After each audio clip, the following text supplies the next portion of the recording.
Guys, have you tried Vite Ramen? I love these noodles. They're high in protein and fiber, which is nice, but most importantly, they taste delicious. Now, these guys have another product to get excited about, Naked Nudes. These are high-protein noodles that make up the base of Vite Ramen and now are sold as a separate product. Naked Nudes by Vite Kitchens has 23 grams of high-quality plant-based complete proteins, more fiber than 2 cups of broccoli, and they're loaded with B vitamins and iron. Naked Nudes were created with the approval of registered dietitian nutritionists because eating healthy should be effortless and delicious. If you're looking for instant protein, instant nutrition, and instant satisfaction, give Vite Ramen a try today. Visit viteramen.com/Chael or just click on the link below. Do not forget to use the promo code Chael at checkout. That's going to give you free shipping in the US and 10% off. Guys, Craig Jones came to town. Craig Jones, by the way, is starting a podcast to go along with his YouTube page. I want you guys to all check him out. Go out there, show him support, tell him old Chael sent you. But we're sitting there visiting. And Craig, who I believe to be the greatest grappler alive, and even if you're having a debate on that topic, he's going to be one of the guys you're going to be discussing. Craig has been working with some of the top MMA fighters. So I asked him a little bit about that. I asked him, Craig's from Australia, I asked him about working with Robert Whittaker. I asked him more specifically about working with Volkanovski. For you people that follow grappling, and when Craig has a cameo, knew who that was. There was a moment in the Islam Volkanovski fight. It's over. It appears, right, this is when Bruce Buffer's getting in the ring to make the announcement. Dana's got the belt, going to put it around somebody's waist. In that moment, it appears that Islam goes to Craig Jones, the grappling coach of Volkanovski, and asks him a question about a choke. So I asked Craig about that. I said, it looked like Islam asked you a question, did he? Craig corrected me and said, no, he didn't ask me a question. He was heckling me. He told me, your boy needs to learn how to finish a choke. And so Craig corrected him back and said, well, you had his back and you couldn't make him tap. Maybe you need to learn how to do the choke. It was something along these lines, but I want you to understand how close Craig was. So when he shares the next bit of news, which is they're backstage, is after the show in Perth has concluded. The 5-round fight is much closer than people thought. A little bit of controversy. The whole world felt like they got their money's worth. What a great battle. And in that moment of emotion, Craig said everything was cool backstage. Everybody was happy. And it was at that moment that the text came in about the nurse and the IV. So Craig said this spread around Volkanovski's team instantly. And all of a sudden the mood changed. All of a sudden, their team wasn't as friendly with Islam's team, but they didn't tell Islam's team why. Just all of a sudden, the mood changes. Craig tells me that coincidentally, it turned out to be Dan Hooker's birthday.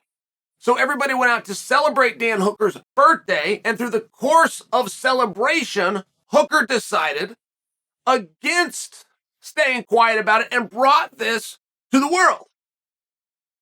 Now, I, moreover, am attempting to go back and relive that topic with you because it went away as quickly as it came. And that was a little bit of a surprise, right? I mean, if you've got something and you're going to bring it forward, it's generally because you want resolve. You want a level of adjudication, whatever that might be, in the public's mind or something more official. But we never got to that point. We get a little speculation. We got me talking about it just a little bit. Get Errol Hawani talking about it just a little bit. And we moved on. But somewhere in the course of moving on, it was stated that if Volkanovski is to beat Yuri Rodriguez and Islam is to win his next match, which has not even been set yet, that the rematch between those two will happen. Okay, that's interesting. That might seem small to you guys, but that's very interesting. Who else out there has a promise? Who else out there has ever had a promise? Who else out there has any level of indication of if I go and do this, what happens next? I mean, it creates for a very precarious spot. It's why you don't do such things like that. If you're a 145-pounder, you have to be cheering for Yuri Rodriguez. If Rodriguez does not beat Volkanovski, your division is getting the brakes put on it again so that your champion can leave the division and go pursue. I mean, do you see where this starts to become a problem? Do you see where we're revealing too much information ends up having a negative effect? If you're a 55-pounder and you're trying to get number one contenders match, you're trying to line, but you know that your champion is about to go business with this guy that he's already fought. Do you understand where announcing these things aren't always helpful? But it got announced nonetheless. And there wasn't a follow-up on it. And having that information from Craig and knowing that that whole thing died down and knowing that a rematch is a possibility is a great way to solve things. Because in a matter like this, you have to have what's called standing. It's a very important legal term. Let me give you guys an example. You look out your window. Some guy backs into your neighbor's car and pulls away. You cannot go sue the guy for hit and run. Even if you can prove that he did it, it wasn't your car. You don't have standing in the matter. The neighbor would have to sue him for hit and run. Do you understand this? So even though we have a whole bunch of rules, and even though the hydration clause and the IV, somebody with standing would have to come forward and ask for that rule to be looked at in a specific situation. Or you could get in front of that whole thing and make a different arrangement. And I do think that it's an interesting one. I mean, not for nothing, I think that it's very interesting. Who would have authority? You've got USADA, of course. You would have the unified body of MMA, of course. I believe to supersede both of them would be the Australia Commission because that's who had jurisdiction. That's what I believe. And the Australian Commission has a rule in place that you cannot use an IV for rehydration, period. No IV for rehydration, according to some of you. I know that that was the intent. It says very specifically, you cannot use IV for rehydration. Does it? It was intended to, I will admit. Is that what it says? I don't think so. I don't.